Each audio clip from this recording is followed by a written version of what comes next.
7 metro ang taas ng alon. Hindi ito isang typo. Hindi ito isang error.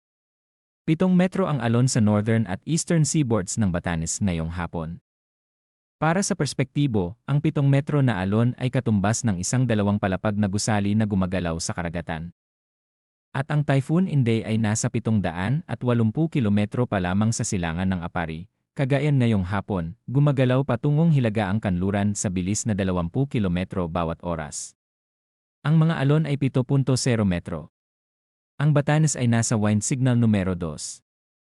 At ang buong bansa ay inaasahang makakaranas ng malakas hanggang buhawi na gusts mula ngayong araw hanggang Sabado. Ang Inday ay hindi ordinary na bagyo ngayong hapon. At ang ating bansa ay kailangang marinig ang bawat salita ng ulat na ito. Magandang hapon mga kababayan. Ito ang Tropical Cyclone Bulletin numero 8 para sa Typhoon Inday, inilabas ng Pag-asa ngayong alas 5 ng hapon nitong Huwebes, ika-9 ng Hulyo 2026. Ang bulletin na ito ay may bisa para sa broadcast hanggang sa susunod na bulletin ngayong alas 11 ng gabi. At ngayong hapon, mayroon kaming isang napakakomprehensibo at napakaseryosong ulat ng isang bagyo na ngayon ay nasa pinakakritikal na yugto ng kanyang paglalapit sa ating pinakahilagang lalawigan. Simulan natin sa pinakabagong lokasyon at status ng Typhoon Inday. Simula alas 4 ng hapon ngayong araw, ang sentro ng mata ng Typhoon Inday ay tinatantya ng Pag-asa sa 780 kilometro sa silangan ng Apari, Cagayan, nakalagay sa 18.7 degrees Hilaga, 129.0 degrees silangan. Ang bagyo ay gumagalaw patungong Hilagaang Kanluran sa bilis na 20 kilometro bawat oras, na may pinakamataas na tuloy-tuloy na hangin na 165 kilometro bawat oras malapit sa sentro at mga gust na umabot sa 205 kilometro bawat oras. Ang central na presyon nito ay 945 pa. At ang malakas hanggang typhoon force winds ay umaabot ng hanggang 860 kilometro mula sa sentro ng bagyo. Ito ay isang napakalawak na 860 kilometro na coverage ng mapanganib na hangin. Para sa perspektibo, ang 860 kilometro na radius ay mula sa sentro ng bagyo sa silangan ng Cagayan hanggang sa Visayas sa timog at hanggang sa Ilocos Region sa kanluran. Ang bagyo ay malaki, malakas at malapit na. Ngayon, pag-usapan natin ang wind signals ngayong hapon. Ang Tropical Cyclone Wind Signal numero 2 ay kasalukuyang nakahoist sa Batanes, ang silangang bahagi ng Babuyan Islands kasama ang Babuyan Island, Didicas Island, at Camiguin Island, at ang pinakahilagaang silangang bahagi ng Mainland Cagayan. Partikular ang Santa Ana. Ang wind signal numero 2 ay nagbababala ng gale force winds na may bilis na 62 hanggang 88 kilometro bawat oras, na may minor hanggang moderate na banta sa buhay at ari-arian. Para sa lahat ng mga residente ng Batanes, Babuyan Islands, at Santa Ana sa Cagayan, ang mensahe ngayong hapon ay napakakritikal. Ang malakas na hangin ay kasalukuyang naramdaman sa inyong lugar. Ang mga kondisyon ay mapanganib. Manatili sa loob ng inyong mga tahanan. Huwag lumabas sa labas para sa anumang dahilan maliban sa isang emergency. Sundin ang lahat ng directives ng inyong local government units. Ang Tropical Cyclone Wind Signal numero 1 ay nakahoist sa natitirang Cagayan kasama ang natitirang Babuyan Islands, Isabela, northeastern portion ng Quirino kasama ang Madela, Apayao, hilagang bahagi ng Abra kasama ang maraming munisipalidad. Kalinga, eastern portion ng Mountain Province kasama ang Natonin at Paracelis, eastern portion ng Ifugao kasama ang Aguinaldo at Alfonso Lista, Ilocos Norte, hilagang bahagi ng Aurora kasama ang Dilasad at Kasiguran, at hilaga at gitnang bahagi ng Catanduanes.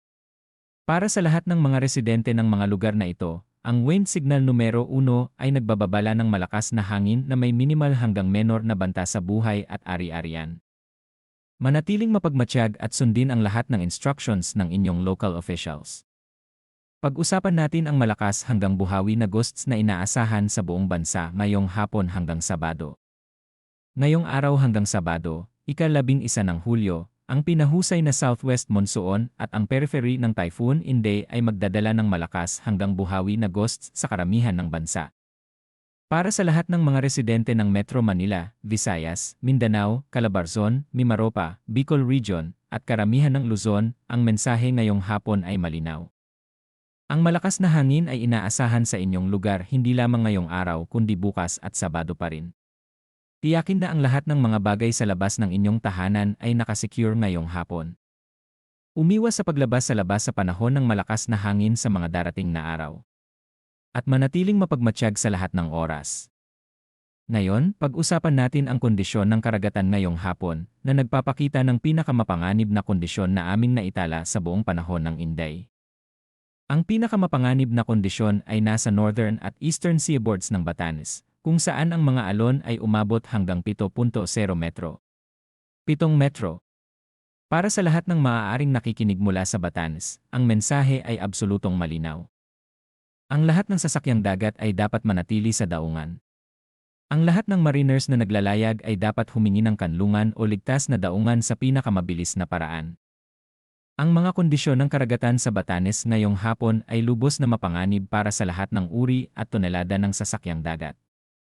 Para sa northern at eastern seaboards ng Babuyan Islands, northeastern seaboard ng mainland Cagayan, at remaining seaboards ng Batanes, ang mga alon ay umabot hanggang 6.0 metro. Para sa seaboard ng Isabela, northern at eastern seaboard ng Catanduanes, at remaining seaboards ng mainland Cagayan at Babuyan Islands, ang mga alon ay umabot hanggang 5.0 metro.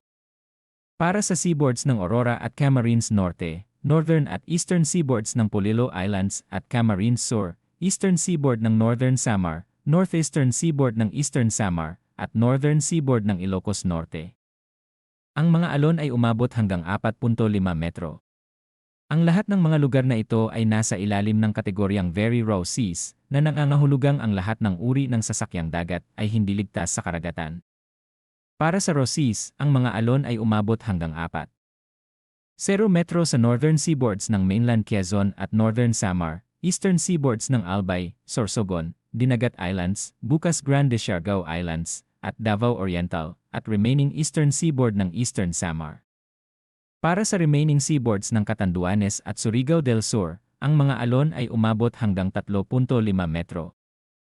At para sa seaboards ng Marinduque, Romblon, Masbate, Caluya Islands, western seaboards ng Palawan kasama ang Kalayaan Islands at Occidental Mindoro kasama ang Lubang Islands, ang mga alon ay umabot hanggang 3.0 metro. Kasabay nito, ang isang gale warning ay nakaepekto ngayong hapon sa northern at eastern seaboards ng Luzon at eastern seaboard ng Visayas.